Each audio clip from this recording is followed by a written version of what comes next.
Ngayon lang natin sila nailagay mga kapanok. Hindi na natin na video.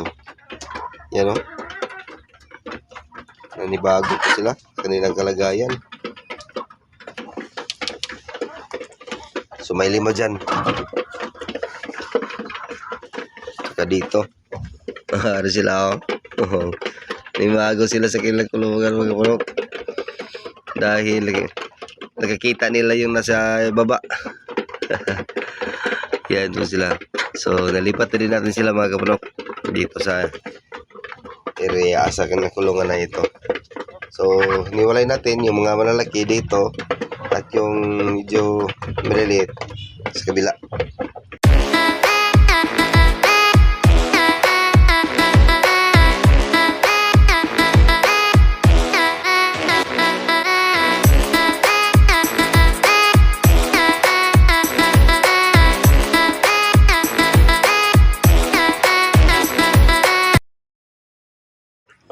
Alright mga kapanok, magandang umaga po.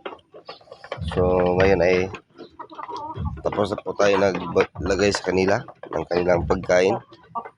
Yan po sila. Yan. So mga kapanok, kita ko po sa inyo dito yung ating mga kulungan dito. Wala na po ang laman. Yan. So yung laman dito mga kapanok ay wala na.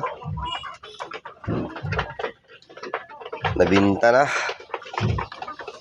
Wala na pong laman. At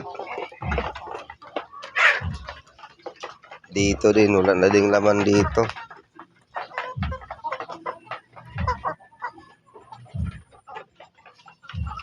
Yan mga kapanok ko. So wala ng laman. Pero may sira mga kapanok yung sahig. Ayusin natin to.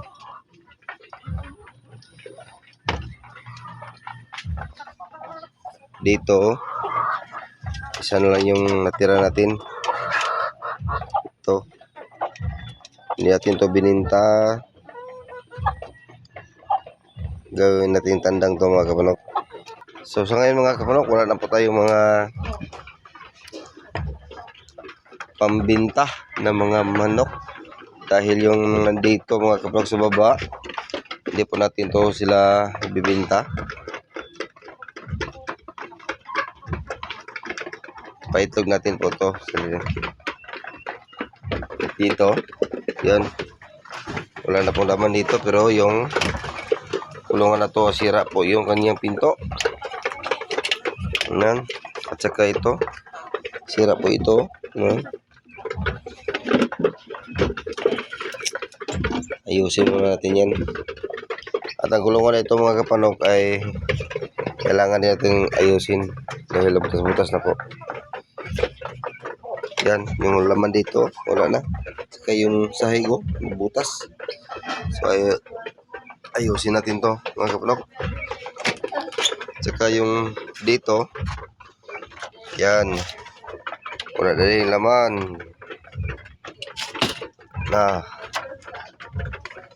Isa na lang dito mga kapanok yung hiniwalay natin sa grupo na pabo. Dahil yung kanyang pa may sugat, parang kinagat ng panigas. Kaya namaga. Robotin na, makalakad na siya. Noong una hindi siya makalakad. Yan. So kulungan na ito mga kapanok, sabi ko noon sa video natin na linisin natin to. Yung laman dito ng manok ay lilipat natin, pero hindi na natin nalipat dahil nabinta din siya mga kapanok. So ngayon yung ating mga alagang pabo dito, yan dito wala na. Sa dito mga kapanok dahil nalipat na natin dito. Dahil tapos na natin silang linisin, ay nalagyan na rin natin sila. Lagyan natin sila dito. Yan. So ngayon lang natin sila nailagay mga kapanok. Hindi na natin na video. Yan o. Nanibago po sila kanilang kalagayan. Sumaili mo dyan. Saka dito. Ano sila oh. Nimago sila sa kanilang kulungan mga kapanok. Dahil nakikita nila yung nasa baba. Yan po sila. So nalipat na din natin sila mga kapanok dito sa area sa kanilang kulungan na ito. So hiniwalay natin yung mga malalaki dito at yung medyo maliliit sa kabila. Yan. So ngayon ay papakainin natin sila mga kapanok. Kainin natin sila.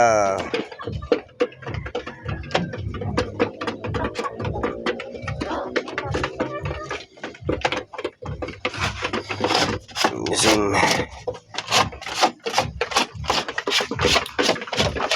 linisin yung kanilang pagkinan.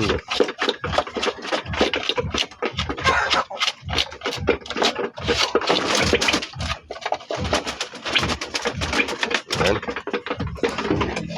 So bigyan natin sila ng pagkain.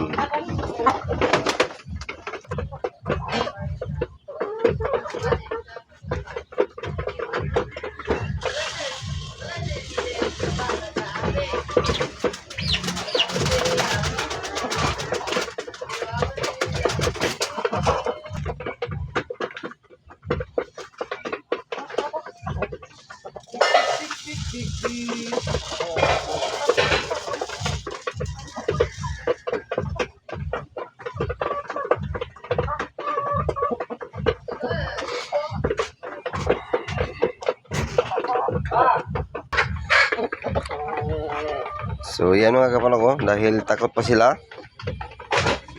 Ayaw pa lang kumain. Doon pa sila sa kanilang mamamait maya. Mababa din sila. Kainin yan. Takot lang sila. Takot lang sila. May nakita ka na Yan. May nakita siya mga kapanok dahil yung pidso. Nakyat ya. Bright talaga yung manok na to Bright talaga na manok na to. Alam niyang may pagkain sa taas. Yan. Okay, so kita ko po sa inyo mga kapanok yung ating mga sisiw. Kita ko sa inyo kung bago na naman nating alagaan dito sa ating area. May sisiw po tayo na galing sa ating incubator. So yan po sila mga kapanok. Lo, ubos yung pagkain Yan sila. So yung kulungan na sa ating pabo mga kapanok na pinaglipatan natin, linisin natin to. Yan, at ito na naman sila ang ating ilagay doon. May 10 tayong sisiw mga kapanok na doon natin sila ilagay. So ngayong hapon linisin natin yung kulungan na yun pang sila ay lagay na doon sa kanilang brooder. Yan. So ngayon mga kapanok ay may magpa-incubate sa atin. So 8 lang po yung kanyang itlog mga kapanok na pa-incubate niya. So inandar natin yung ating incubator. So may nagsimula na po tayong nag-itlog doon at sabay na lang natin kapanok na i-incubate dito para yung 10 natin na sisiw madadagdagan. So may 6 yata yung dito doon mga kapanok. So idagdag natin dito para may kasabay din itong itlog na to sa pag-incubate para hindi masayang yung ating gasto sa kuryente. Yan. So yan lang po mga kapanok ang ating video sa araw na ito. At salamat po sa lahat na sumusuporta sa ating munting channel at sa ating mga viewers at sa ating mga silent viewers at sa lahat na nagko-comment sa ating mga video. Yung kaibigan natin na palagi nagko-comment, si Ka Freddy Treasure. God bless po, idol. Thank you for watching. And God bless. Bye-bye po mga kapanaw.